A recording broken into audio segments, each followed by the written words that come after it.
Hello friends, welcome to my blog. आणि आज थोडा युनिक ब्लॉग आहे. आजचा ब्लॉग आहे माझ्या शेतातला. आणि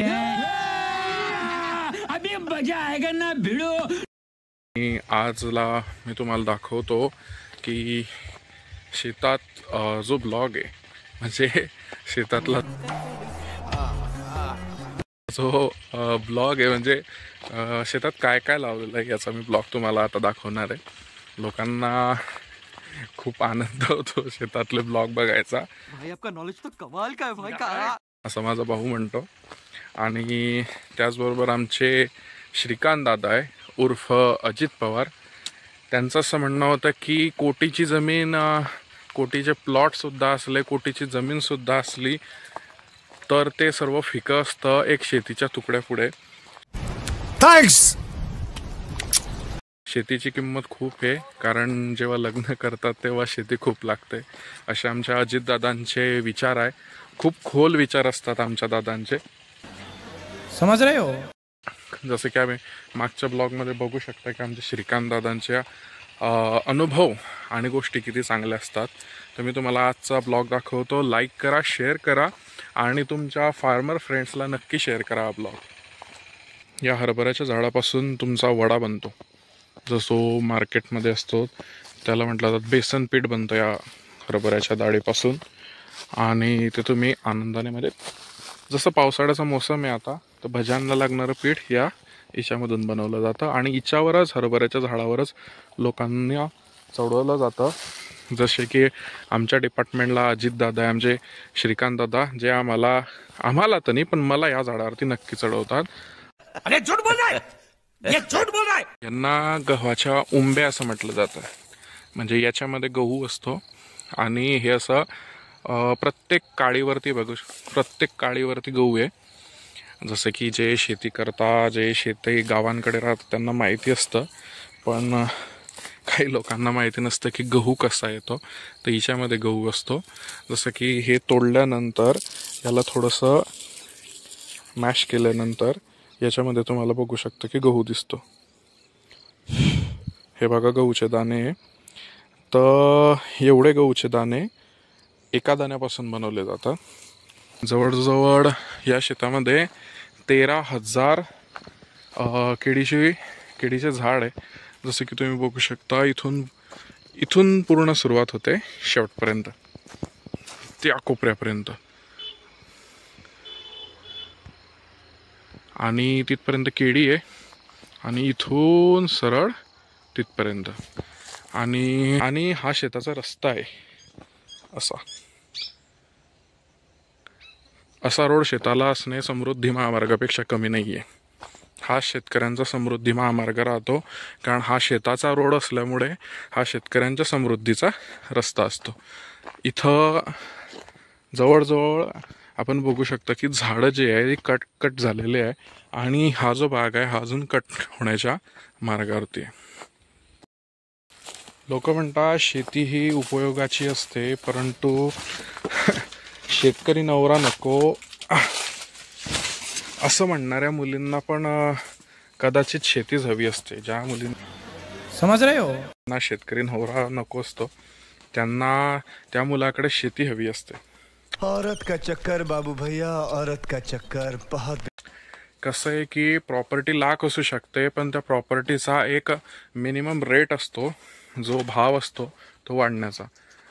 10 लाखाचा प्लॉट तुम्हाला 2 वर्षात, 3 वर्षामध्ये 13-14 लाखाचा तुम्ही विकू शकता. परंतु जर शेती तुमच्याकडे असली तर शेतीमधून तुम्ही वर्षाला 13 लाखाचं उत्पन्न घेऊ शकता. फक्त तेवढं डोकं पाहिजे, कारण शेतकरी शेती साम्राज्यामध्ये खूप नवीन आधुनिक शेतकरी आलेले आहे. ज्यात बघू शकता की अशाप्रमाणे घड लागण्यास सुरुवात झालेली आहे आणि खूप ठिकाणी बागाला म्हणजे केळी लागण्याला सुरुवात झालेली आहे. बघू शकता तुम्ही इकडून अशा प्रकारे. आणि याला कंबळ म्हटलं जातं, कंबय. याला केळीचं फूलसुद्धा असं म्हटलं जातं. आणि हे एक माझ्या हातात आहे. मी सांगतो तुम्हाला हे कसं खाल्लं जातं.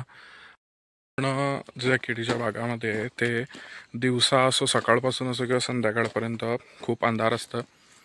कारण जेवढा केळीचा बाग जो आहे जास्त फुलतो तेवढा झाडांची म्हणजे सूर्याची किरणे पडणे जड होतं. तसं पिलबागात नसतं. आणि केळीच्या हिच्यामध्ये अंधार पडायला सुरुवात होऊन जाते.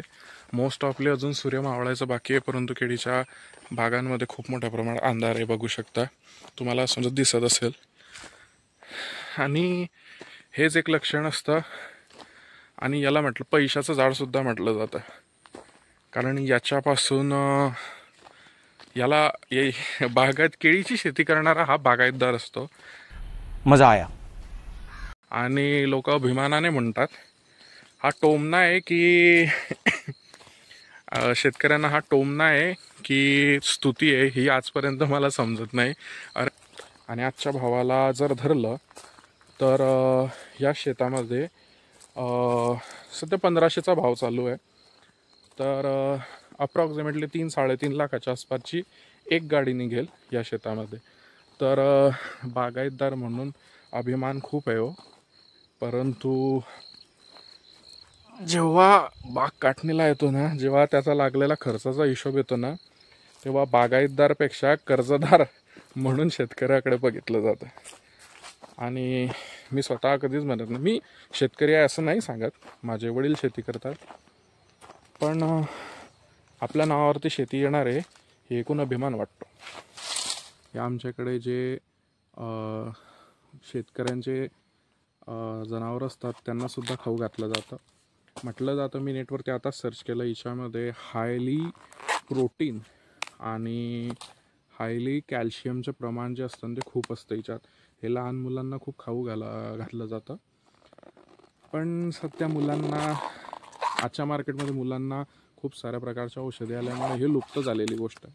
पण आजही लोकांना, शहरातल्या लोकांना जर केळीचं फूल किंवा कंबय म्हणून म्हटलं जातं ते हे खूप खाल्लं जातं. याला ह्या प्रकारे पकडून असं दगडावरती आपटलं जातं. 1 hour later. तुम्हाला खाली एक नॉर्मल शेवटचा जो भाग मिळतो तो खाल्ला जातो. जस्ट लाईक बघू शकता तुम्ही, हा भाग खाल्ला जातो याचा. तर माझ्या मागे आहे जवळजवळ 13,000 खोडांची लाईन, 13,000 केळीच्या झाडांची लाईन. जसं माझ्या बोटावरती तुम्ही बघू शकता हे 13,000 आहे. आणि तिकडे खाली पण आहे.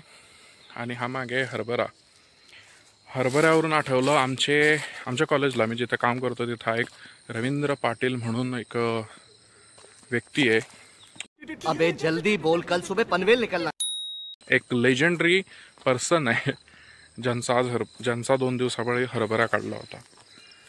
अरे झूठ बोल रहा है, ये झूठ बोल रहा है. आणि पहिल्यांदा शेती क्षेत्रात उतरलेले आमचे रवी काका खूप अनुभवाने मोठे जरी असले तरी हरभरा खूप निघेल अशा आशेत बिचाऱ्याने हरभरा लावला होता. पण चांगल्या प्रकारे त्यांना हरभरा झालेला आहे. आणि रवी काका शेती क्षेत्रात आल्यामुळे त्यांना खूप खूप शुभेच्छा.